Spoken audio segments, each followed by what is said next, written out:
Sot do të flasim për konfliktin amerikano-izraelit, apo të themi të aleancës me Iranin nga ana tjetër, por jo në këndvështrimi klasik me cilin merren gjithë pa përjashtim. Do të hedhim një sy sot lidhjes çuditshme të Izraelit me Amerikën, për të kuptuar se kush është ajo hallkë e padukshme që i lidh kaq fort këto dy shtete, sikur të jenë vëllezërit siamez. Do të shpjegojmë sot gjithashtu se pse zhvillimi i inteligjencës artificiale tek këto dy shtete është më përpara në raport me shtetet e tjera.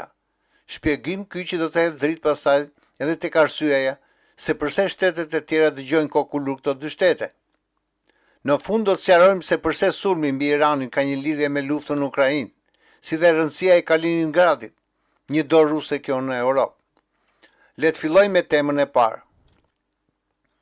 Përse një Amerikë prej 342 milion banorësh me një territor super siguruar nga pikpamja ushtarake, e rrethuar nga lindja dhe perëndimi nga oqeane, ndërkohë që është një super fuqi detare me një teknologji super zhvilluar, dëgjon si dele Izraelin e vogël. Një arsye mjaft e fortë është skandali Epstein. Po të keni qenë të vëmendshëm në videot e mëparshme, si fillim mediat na thanë se Trump nuk ka qenë tek listat e Lolita Expressit, avionit që çonte VIP-a në ishull. Në atë kohë doli tek tuk ndonjë foto me Epstein, por deri këtu, sepse për Trump kishin caktuar detyra speciale. 4 vjeçari i parë i Trump duhet të trumbetohej si njeriu që nuk hodhi asnjë bombë nëpër botë, pra një president paqësor. Në përgjithësi, masat janë të verbruar dhe fatkeqësisht besojnë gjithçka që u thuhet në media. Detyra e Trumpit në 4 vjeçarin e parë, që më e keqe se vetë lufta, ai hodhi Covidin, sepse u vërtetua se Covidi apo pandemia që made in USA. Paralelisht, media trumbetoni përpjekjet e Trumpit për prodhuar vaksinë të shpejtë, që të na shëronte, dhe pak a shumë të gjithë e hëngrën karemin. Tek zgjedhjet e radhës, Trump i fitoi prapë zgjedhjet me një përparësi të frikshme, por çuditërisht, duke u gdhir data 5 nëntor, Trump e shiti vendin e presidentit për diçka më të lartë. Ata e futën tek shoqëria sekrete e quajtur Urdhri i Diellit të Zi, në këmbim të fronit të presidentit. Për këtë shoqëri do të flasin në një moment tjetër, por janë këta që komandojnë prapa perdes. Plani që se Trump do të hypte përsëri në pushtet pas 4 vjetësh, sepse përballë kishte të ashtu quajturin Sleepy Biden. Se mos mendon ndonjë se në Amerikë ka zgjedhje demokratike. I gjithë operacioni Epstein u organizuar nga inteligjenca izraelite, dhe tashmë ata kishin në dorë të ashtu quajturën elit në filmime mjaft komprometuese. Në fillim të përpjekjeve të çifutëve për të goditur Iranin, Trump që i dyzuar, sepse kishte informacione nga shërbimet e fshehta amerikane se lufta me Iranin që e humbur pa filluar akoma. Në këtë kohë filluan të dalin foto nëpër mediat Trumpit me vajza të reja, si dhe me Epsteinin, si dhe një video e shkurtër ku Melania i kërcen në mes Epsteinit kur ky qëndronte në këmbë duke e puthur. Jo se nuk dije se çfarë ka qenë Melania, por mesazhi që për Trump, që duhet sulmonte Iranin, se përndryshe do të dilni video jashtëzakonisht komprometuese. Kuptohet se Izraeli vetë nuk ka se çfarë i bën Iranit, kështu që i duhej forca e ushtrisë amerikane. E me gjithë goditjen realizuar në Iran, amerikanët nuk zgjidhen asgjë dhe ju ndodhi pikërisht ajo për cilën e paralajmëruan gjeneralet, një fiasko e madhe. Kush është arsyeja që presidenti amerikan Donald Trump jep një urdhër sulmi ndaj një vendi sovran siç është Irani, duke anashkaluar Kongresin, duke anashkaluar komandantët e lartë, duke anashkaluar OKB-n, pavarësisht se kësaj të fundit ka rënë brekët në fund këmbëve. Natyrisht që Trump me shumë gjasa është filmuar duke bërë seks me fëmijë dhe mund të jetë filmuar duke marrë pjesë në ritual satanik, duke patur parasysh se çfarë nacisti është. Kjo është një arsye e fortë që të bindë se pse urdhëroi sulmin mbi Iranin.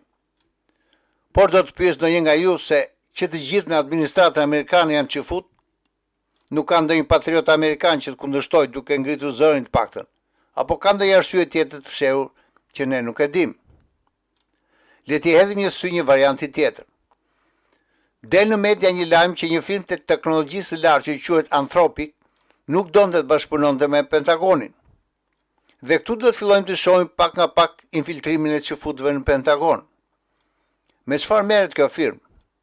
Pasi ka përgatitur një procedurë të gjatë dhe të vështirë nëpërmjet një studimi serioz, shkruhet një kod me anë të cilit vriten njerëz. Nga pikpamja morale, qytetari amerikan është i bazuar te kushtetuta e SBA-ve dhe nga vetë formimi i tij e ka të vështirë të pranojë që të zhvillojë një software apo program shqip që të vras njerëz. Por këtë problem nuk e ka Izraeli. Ky shtet, apo më mirë të themi Hazarut Çifutët, janë një rast që gjithkohon janë marrë me luftra që nga shekulli 19, derisa i pari i tyre pranoi detyruar besimin Çifut. Në qoftë se ka ndonjë që nuk është dakord, le t'i hedhë një sy ngjarjeve të Gazës. Që të sqarohemi. Jo se ushtria amerikane ka moral. Thjesht atyre ju duhet një alibi për cilën Çifutët nuk ka nevojë. Izraelitët filluan që në vitet 70 të infiltrohen tek lugina e silikonit në Los Angeles, për të cilën besoj se keni dëgjuar. Gjithashtu Izraeli ka hyrë mjaft fuqishëm edhe në Pentagon, duke krijuar një lidhje të pandashme të këtij të fundit me teknologjinë e lartë. Kjo lidhje sot është aq e fortë, saqë potërisht ta shkatërrosh, ke shkatruar njëkohësisht edhe gjysmën e ushtrisë amerikane. Pra sot, pa kodin e Izraelit, apo pa njësinë e quajtur 8200 që godit nga raketat iraniane, ushtria amerikane humb gjysmën e fuqisë së saj. Por çfarë është njësia 8200? Janë të rinj 15-16 vjeçar me mendje brillante, hakerat të rinj që ushtrohen para kompjuterave për territorin e Iranit dhe më gjerë në lindjen e mesme.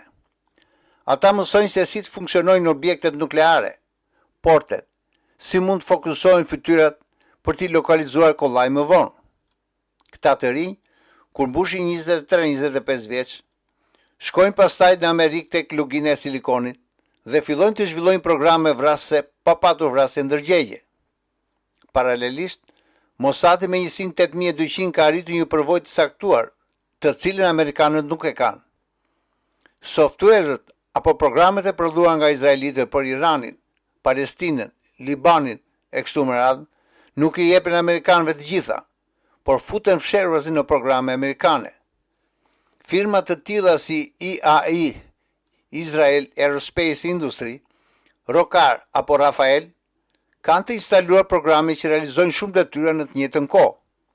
Është pikërisht kjo teknologji që përdoret tek kaskat e pilotëve të avionit modern Lockheed Martin, Lightning F-35.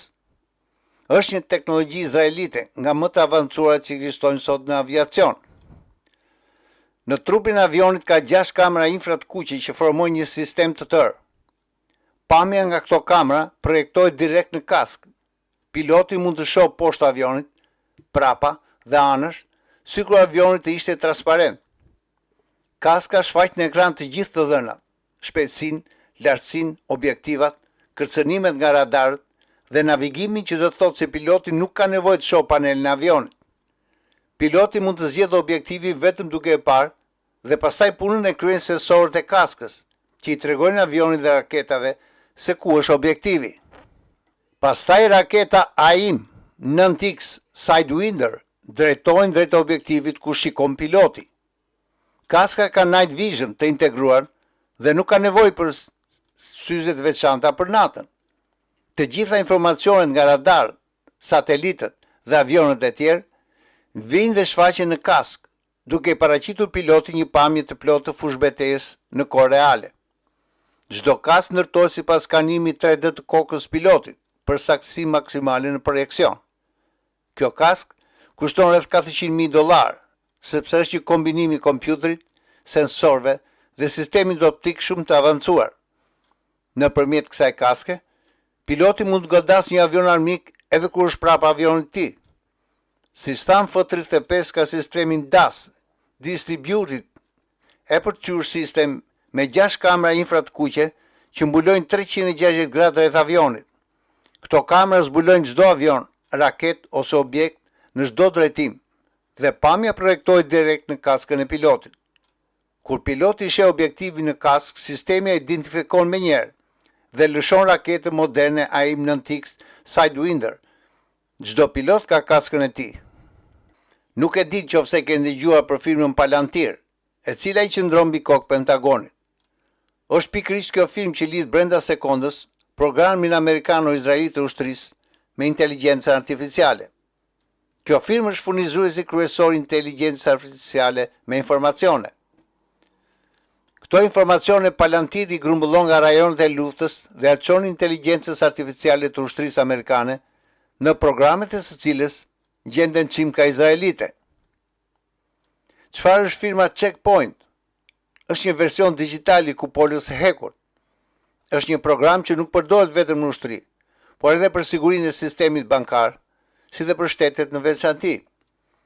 Ky program është zhvilluar si fillim pikërisht në njësinë 8200 në Tel Aviv. Checkpoint e krijoi Jill Sweat, personi që shpiku të njohur Firewall. Detyra e kësaj firme është të kontrollojë se kush hyn dhe del nga rrjeti. Në qoftë se do ta mendojmë për një moment internetin si autostradë, Checkpoint është programi që ul dhe ngre rampën.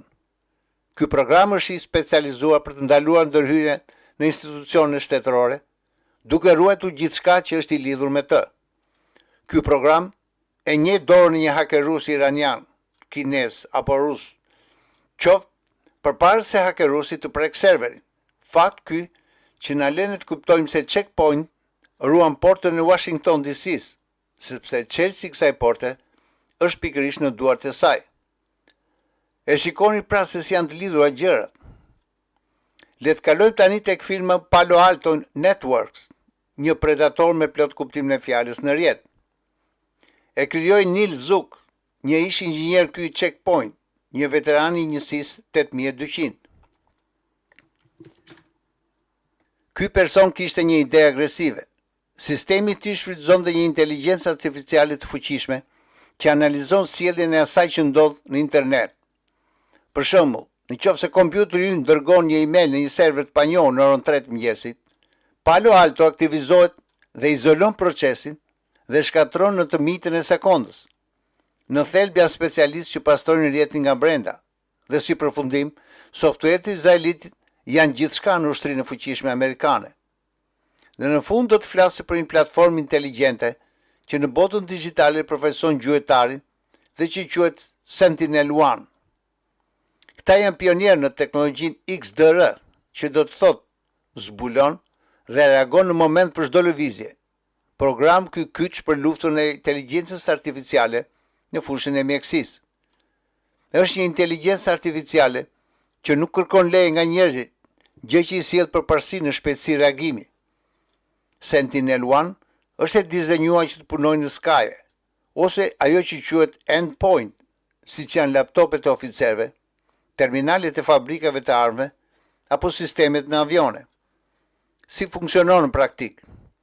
Zbulon një virus dhe për ta neutralizuar e kthen sistemin mbrapa në kohë, duke mos i mundësuar virusit që të hyjë në sistem sado i sofistikuar që të jetë.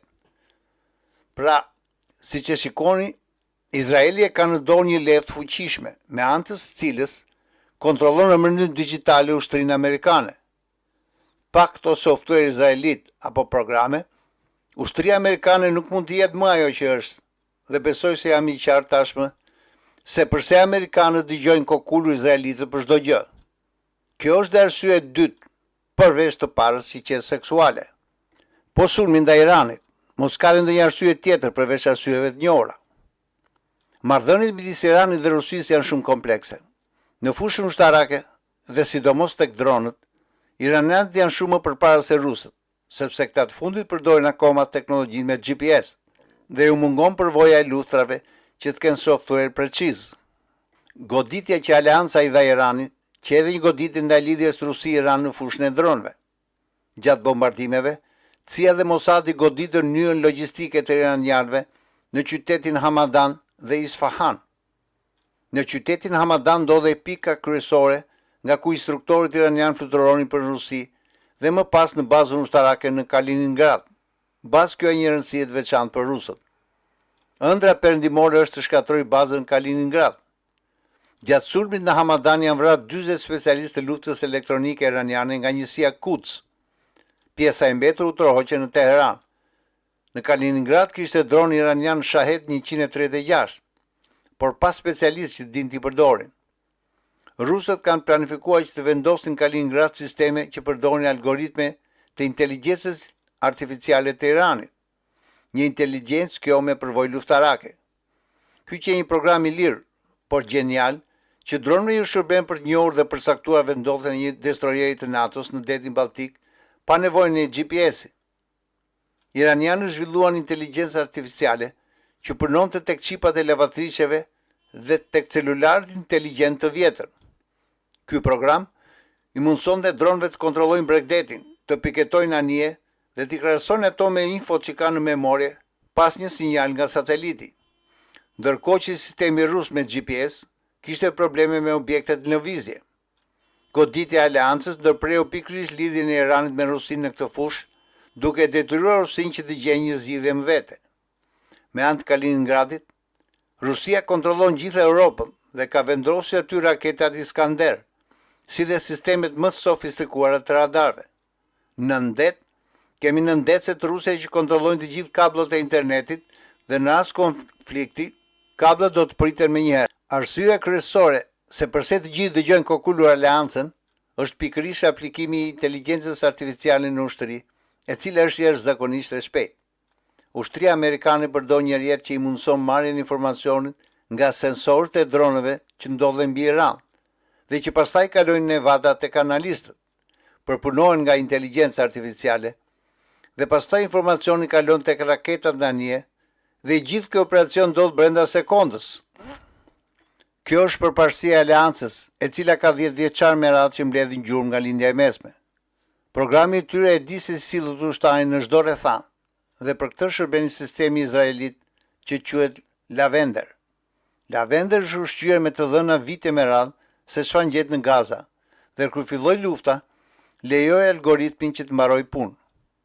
Sistemi i inteligjencës artificiale të aleancës përgatit objektivin, provon vendodhjen në kohë reale dhe ja paraqet në sekondë në ekran operativit, i cili nga ana e tij godet brenda 5 sekondave. Zbulimi i objektivit realizohet në milisekonda nga sensorët e dronit, të cilët nga ana e tyre dërgojnë të dhënën atë që quhet re ushtarake, GAC-2, dhe pasaj vjen klasifikimi i inteligjencës artificiale dhe fuzionit, që zgjat nga 1 deri në 300 milisekonda.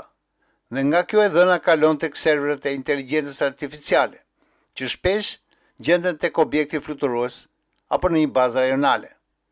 Pas kësaj hyn në punë algoritmi që e krahason me bazën e të dhënave, duke saktësuar në të qindrat sekondës se për shembull kemi të bëjmë me kamion civil apo diçka tjetër. Raketa e lëshuar do të godas me precizion 99.8% objektivin. E vetmja detyrë e operatorit është të shtyp butonin. Amerikanët e din pozicionin e saktë të çdo ushtari, çdo avioni, çdo anije në çdo moment. Është si ato lojrat në internet me pika të verdha që kur goditen bëhen të kuqe. Dhe le t'i hedhim një sy historisë së vrasjes Netanyahut. Netanyahu është dukur ose vrarë nga një sulm me dron para 8 marsit, dhe që nga ajo kohë u zhduk për 3 ditë nga mediat, në të cilat shfaqet 3 herë në ditë. Pas 3 ditësh paraqitet prapë në media në një konferencë, ku për hir të së vërtetës video ka disa probleme. Ndriçimi nuk është i duhuri, Netanyahu lëviz në mënyrë të çuditshme, ka një hije të pashpjegueshme poshtë syrit të majt, e kështu me radhë. Për këto raste, inteligjenca artificiale na këshillon që të shikojmë bebet e syrit. Tek të dy syt ka nga 2 pikë të bardha anash bebeve, megjithse mund të jetë si pasojë e ndriçimit. E gjithë historia është shumë e çuditshme. Ajo që është e sigurt është se nga data 8 deri në 11 mars nuk është shfaqur gjikundi. Gjithashtu u tha se kishte patur një bisedë telefonike me Macronin, por asgjë më shumë. Ka spekulime që thonë se Netanyahu është dërguar në Kipro, sepse kishte frikë nga të shtuqyruarit iranianët e fshehur, të infiltruar në Tel Aviv. Në datën 8 mars, kishte takim me Steve Witkoff dhe Jared Kushner, por takimi u anullua duke hedhur një vello misteri për fatin e tij. Thuhet se ka psuar atak zemre dhe mbahet në një spital në Kipro. Një teori tjetër thotë se Netanyahu e ka izoluar vetë Mossadi, për arsye se kështu si përshkon puna, nuk duan që shkatërrohet Izraeli, sepse dhe sondazhet e kryera në popull e kanë sakatuar fare. Asgjë nuk dihet me siguri, aq më shumë se është tashmë 76 vjeç dhe par vjetësh operuar nga prostati, dhe këtë vit ka patur një infeksion urinar. Në këtë kohë, Trump jep një raport para generalëve, në të cilët nuk ka as batuta as humor, dhe kokën e mban ulur gjatë gjithë kohës. Nuk pati as edhe një duar trokitje kur doli në skenë, siç është mësuar zakonisht. Një shërbim iranian i quajtur Tasnim deklaroi se Netanyahu është vrarë. Dikush do të thotë se kjo është propagandë, por propagandë që edhe kur na thanë së perëndimorët se u vra Ali Khamenei, ngjarje për cilën do të flas pak më poshtë.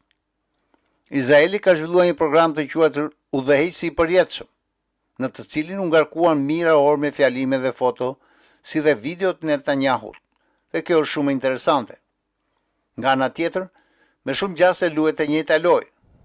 Ali Khamenei u vra dhe i bili Mojtaba Khamenei u plagos, dhe këtu historia bëhet shumë interesante, sepse inteligjenta artificiale vuri re diçka të çuditshme. Një avion special rus me shenjat RA në trupin e avionit që shërben për persona VIP. Avioni ulet në Teheran, merr persona VIP dhe pastaj drejtohet për në Sochi. Kur avioni fluturon dhe bidetin Kaspik, fiku transponderin. Kjo është një procedurë standarde kur transporton high value target, ose kur hyn në zonë ku pritet ndërhyrje elektronike. Kjo ka ndodhur ditën e goditjes, dhe të jeni të sigurt që inteligjenca artificiale nuk gënjen. Ajo e ka vëzhguar këtë avion. Izraelitët nga anë e tyre deklaruan se dërguan një dron të vogël vrasës në shtëpinë e Mojtaba Khameneit, duke e shpërthyer atë. Mojtaba ka dhe një vëlla tjetër që quhet Hasan Khamenei, për të cilin nuk flet njeri, dhe ka shumë gjasa që të jetë pikërisht Hasani ai që tradhtoi vendodhjen e të vllajt.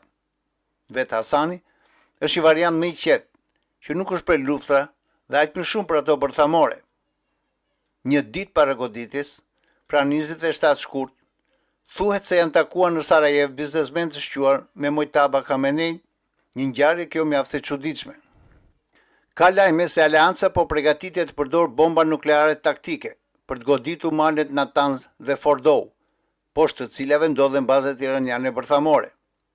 Ideja është që bomba të penetrojë thellë në tokë dhe aty të shpërtheqet dhe të presë komunikimin me sipërfaqe. Ç'është bomba nukleare taktike?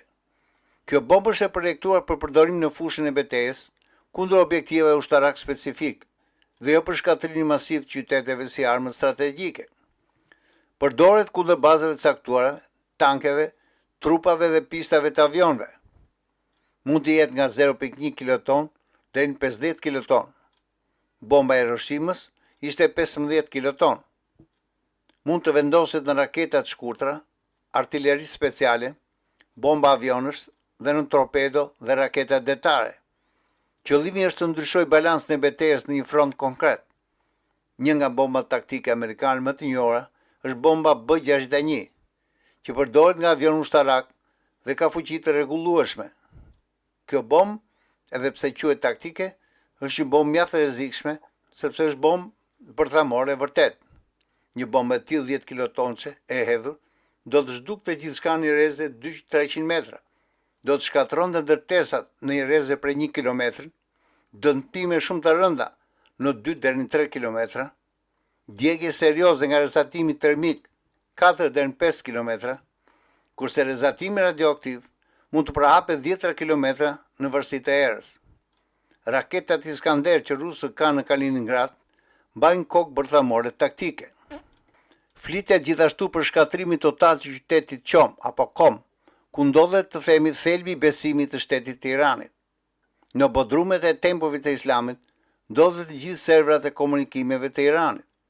Për këtë qëllim, është dërguar në Iran një njësi speciale për veprimtari diversive. Flitet se kanë hyrë në territorin iranian, janë kapur robë e gjithë njësia prej më se 100 komandosh. Dalja e Trump kokullur para generale para disa ditësh, është një fakt që tregon se kapja robe njësi speciale të ketë ndodhur. Le të shohim tani se çfarë është goditur në Tel Aviv me siguri. Si fillim është goditur kompleksi informativ ushtarak Glilot në veri të Tel Avivit. Aty ndodhe shtabi i Mossadit dhe njësia famshme 8200. Ka filmime të një krateri në rrugë rreth 500 deri 800 metra më larg.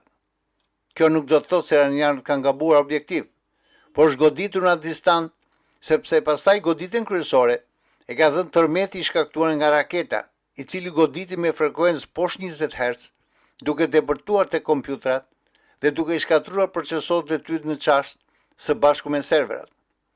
Që një raketë mjaft inteligjente. Banorët e veriut të Tel Avivit e komentuan tërmetin i cili kishte thyer gjithë xhamar në zonë, duke mos kuptuar se goditja kryesore që dhënë njësisë kibernetike 8200. U godit gjithashtu baza aerore Tel Nof, që ndodhet në jug të Tel Avivit dhe që është mbrojtja kryesore e qytetit. Fotot satelitore tregojnë shumë goditje rreth bazës dhe një raketë goditi pistën dhe e dyta depot e armatimeve. Izraeli pranoi që është goditur baza, por ajo është prapë funksionueshme. Pamjet e tymit që ngrihet lart mbi bazë flasin qartë se është goditur ose depo e armatimeve ose pika e karburantit. Një gjë është e sigurt për inteligjencën artificiale. Ajo ushqehet me të dhënat të cilat ne nuk kemi gjendje që t'i gjejmë kollaj. Kur thotë se ekzistojnë pamje satelitore, ato ekzistojnë vërtet, por ne nuk mund t'i gjejmë dot. Është goditur gjithashtu platforma e gazit Mari B dhe infrastruktura në qytetin e Haifas, duke ndërprerë sistemin energjetik sepse ka një video ku ka një eksplozion të madh në det. Mediat iraniane deklaruan se kanë goditur tubacionin Levatian dhe të dhënat e saktuara tregojnë goditjen në afërsi të terminalit që çon gaz drejt Tel Avivit. Kjo që arsyeja që pjesa më e madhe e qytetit mbeti pa energji atë natë. Është goditur baza aerore e Nevatim në shkretirën e Negevit, që tregon pamundësinë e sistemit të mbrojtjes ajrore. Kjo bazë mbron gjithë qendrën e Izraelit dhe janë vërtetuar mbi 30 goditje në këtë bazë. Sateliti vërtetoi goditjen në një nga hangarët kryesor të avionëve F-35 Adir, goditjen e ndërtesës kryesore dhe sistemi mbushjes me karburant. Kjo ka qenë goditja më e madhe që ka pësuar flota aerore izraelite që nga formimi i saj. Përse inteligjenca artificiale është e saktë? Ajo vepron njësoj si truri ynë, duke nxjerrë të njëjta përfundime si ne. Ajo do të zhvillohet shumë më tepër, por thelbi i mendimit të saj nuk është jashtëtoksor. Ja si përgjigjet ajo kur pyetet për të dhënat e shpejta që disponon. Unë si inteligjenca artificiale nuk kam akses të drejtpërdrejt në dark web apo tek rrjeti errët siç kanë hakerat apo operativët e shërbimeve inteligjente. Por sistemi im funksionon si thithësi më i fuqishëm i informacionit në botë. Unë llogaris një sasi të pafund të dhënash që vijnë nga forumet specializuar për siguri kibernetike, raportet të analistëve të inteligjencës që ndjekin dark web dhe tek qasja që quhet OSINT, Open Source Intelligence. Shumë gjëra që kalojnë në dark web përfundojnë te grupet e koduara në Telegram ose në faqet anonime të tabelave të imazheve, ku kërkuesit publikojnë ato që kanë zbuluar. Unë këto të dhëna i lidh, i analizoj dhe kërkoj anomalit. Mbi këto të dhëna, inteligjencat artificiale morën vesh se Irani ka kryer një operacion të quajtur Shkopi i Mojsiut. Me anë të këtij operacioni, iranianët arritën të futen tek softwarët e kokave bërthamore, jo që t'i shkatrojnë, por të qëndrojnë aty që në rast aktivizimi nga ana izraelitëve të lëshon një virus që t'i nxjerrë jashtë loje. Thuhet se Netanyahu ka qenë në një takim në bazën Nevatim të nivelit lartë midis amerikanëve dhe izraelitëve dhe pikërisht aty dhe janë goditur. Besoj se e dini se ekziston një armë që quhet elektromagnetike, e cila është e aftë të lëshojë një fluks të tillë elektromagnetik që të nxjerrë jashtë lojë në çast gjithçka që ka të bëjë me energjinë. Për të shmangur këtë goditje, ndërtojnë bunker special nën tokë që e shmangin duke përdorur internetin e tyre. Këta bunker special lëshohen me qera ose blihen nga qeveritë caktuara për të ruajtur të dhëna sensitive dhe duke qenë se Izraeli është totalisht digitalizuar, ekziston frika se iranianët do godasin me një armë të tillë. Për këtë arsye dyshohet se Izraeli ka transportuar drejt Beogradit shumë të dhëna sensitive pikërisht tek ndërtesat moderne tek ashtu quajtur Beogradi në ujë, çmimet e cilave janë të papërballueshme.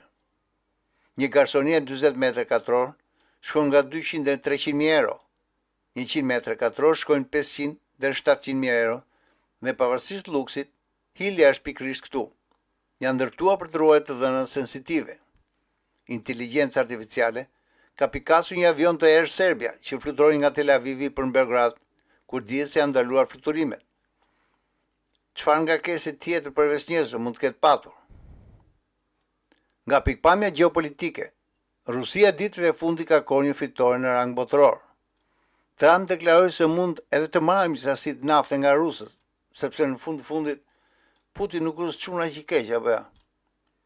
Pasi goditën Nord Streamin që në fakt që një goditje për Gjermaninë dhe Europën të marrë së bashku, pasi sanksionit kundër Rusisë, në fakt që në sanksionit kundër Europës, tani duhet blejmë naftë nga rusët. Kjo është politika e ndyrë e elitës. Nga pikpamje politike, Amerikanët dhe Rusët janë miq më të mirë. Ka një kapacitet ditor të prodhimit të naftës në botë, e cila konsumohet pothuajse e gjitha. Duke qenë se një pjesë e madhe e prodhuesve të naftës aktualisht janë jashtë loje, i bie që logjikisht kemi në vazhdim një krizë nafte. Sidoqoftë, do të presim dhe do të shohim ngjarjet. Ju qëndroni tek bota e fshehtë për lajmet e fundit dhe deri atëherë regjistroni dhe mirupafshim tek emisioni i radhës.